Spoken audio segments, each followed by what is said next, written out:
السلام عليكم ورحمة الله وبركاته. كبجمتوتا في دعوتوتا وردفتوتا يوتيوب channel حليمة أوروتو ويلكم الشمار كفوني هندي كيسانو على في كيساتي كبدا سنجن وردفتوتا كي نجين كيسنا كبو بجراتني سنجدا وردفتوتا كي وروني هنگ أما يوتيوب channel كي ياف ماتي تاتن وردفتورتن كلاتوما كلن كيسان دجاحة تو سنجدا وردفتوتا كي ammallee laayikii sheerii gochuun dagatina akkuma irra seentanii viidiyoo kiyya laayikii godha. Barakallahu fiikum. Oroonni jalqabarraa hanga xumuraan jalqabarraa hanga ammaatitti na hordoftan galatoomaa isin jedha. Galanni keessan dachaa haa ta'u. Oroonni haarawaa taatanillee gara YouTube channel kiyyaatti dabalamuun maatii YouTube channel kiyyaa naaf ta'a. Subscribe, like, share godhaa isin jedha. Egaa hordoftoota kiyya egaa hanga kana dubbadhe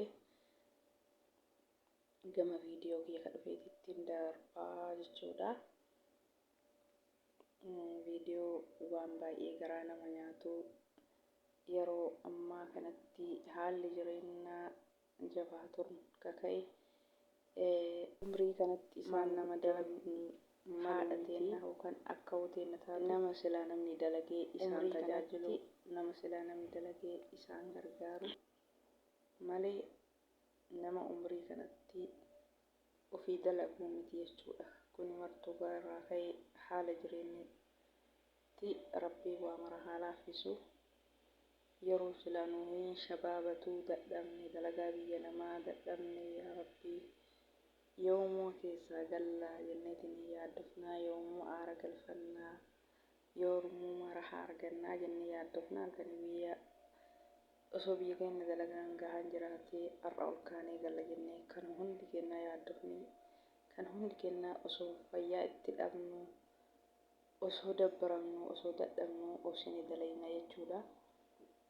Amma yoo maanguddoo kana laalanii nu dadhabnee jechuun akka kiyyatti maanguddoon kun maasha Allah tabaarakallah umrii kanatti akkuma keenya dalaganii jechuudha. Umrii kanatti jechuudha umrii silaa namni isaan tajaajilutti ganaa isaan nama tajaajilanii jechuudha. Wanni godhanii jiru rabbiin biyya teenya haa duroomsu, rabbiin biyya teenya sadarkaa isii olaa fuudhu, hiyyummaa kana ga'ee jedhee rabbiin nurraa fuudhu. Osoo hiyyummamaan deemnu akira haadha teenyayyuu ganaa gabbaatee ilmee kanaan dalaydi. Wallaahi rabbummaan haa laaffisu. Maal jenna reenuu shabaabaa jabaannee tumaan dalagu malee kaayyoon silaa namni bakka isaan ta'anitti silaa kaddaman ofii isaanitti umrii kanaan dalaganii jechuudha. Jireenyi jabeenyarra.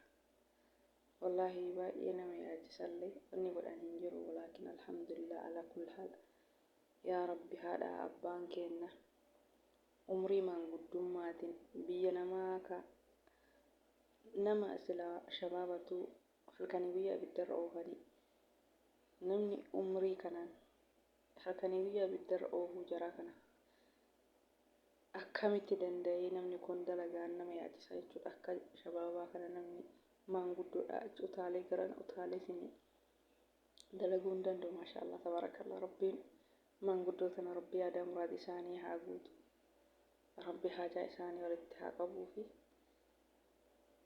rabbiin isaan haa duroomsu. Nama kaddamuu miti nama namni isaan kaddamu rabbiin haa taasisu maanguddoo tana jechuudha. Baay'ee garaa nama nyaatanii umrii kanaan dalaguun rakkin namatu umrii kanaan nama dalaysiisa malee namni jaalatee umrii kanaan mana namaan dalagu jechuudha. Sanuu araba arabni ati sarraatanya jechuu malee kuni maanguddoodha suuta jedhee haa dalagu kuni maanguddoodha dalagama humna ofii haa dalagu namni jedhee namaa nama hin jiru jechuudha. Rabbiin isaanii haa laaffisu. Wallaahi maanguddoon kun maasha Allah tabaarakallah akkanatti umrii kanaan dalagachuun isaanii jajjabinna haamilee nuuf ta'anii jechuudha. Nuyi shabaabaa ka ofii fannu of jibbinu jireenya biyya namaa kana jechuudha. Jireenyumatu jabaatee isaanillee dalaysiise malee osoo namaa laaftee namni umrii kanaan dalaguu barbaadu hin jiru jechuudha. Umriin isaanii kun umrii namni isaan dalagee isaan kaddamu malee umrii isaan nama dalaganii kaddamanii miti jechuudha. Rabbiin kana hunda jalaa gahee nu haa jedhu.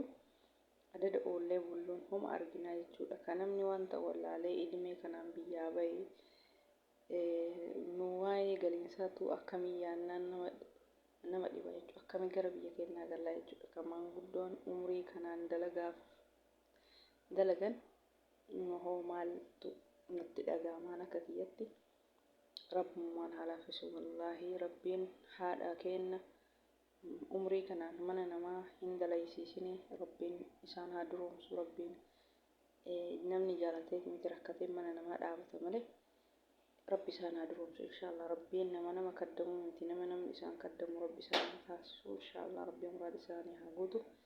Viidiyoon kee kaarraa kana fakkaataa hordoftoota kiyyaa. Maanguddoon kun maashaallah akkanatti akkuma keenya dalaguun isaanii maashaallah tabaarakallaa. Rabbiin umrii isaanii haa dheeressu, fayyaa isaanii haa kennu. Yeroo gabaabaa keessatti rabbiin isaan duroomsee ergaa mana namaa jalaa rabbi isaan haa baasu. Mana namaa ergamuun umrii kanaanii nu hin shabaabatu dadhabne jechuudha. Olbahii gabbu'ii gabbaasii isaaniitu jechuudha. Kanaaf isaan umrii kanaan dalaganii rabbiin isaanii haa laaffisuu fi bakka jiranitti rabbi yeroo gabaabaa keessatti muraada isaanii haa guutu inshaallah. Viidiyoo kiyya kana fakkaataa hanga viidiyoo biraatti qabannee walitti deebina. Gannaaf tura hordoftoota kiyya baay'ee.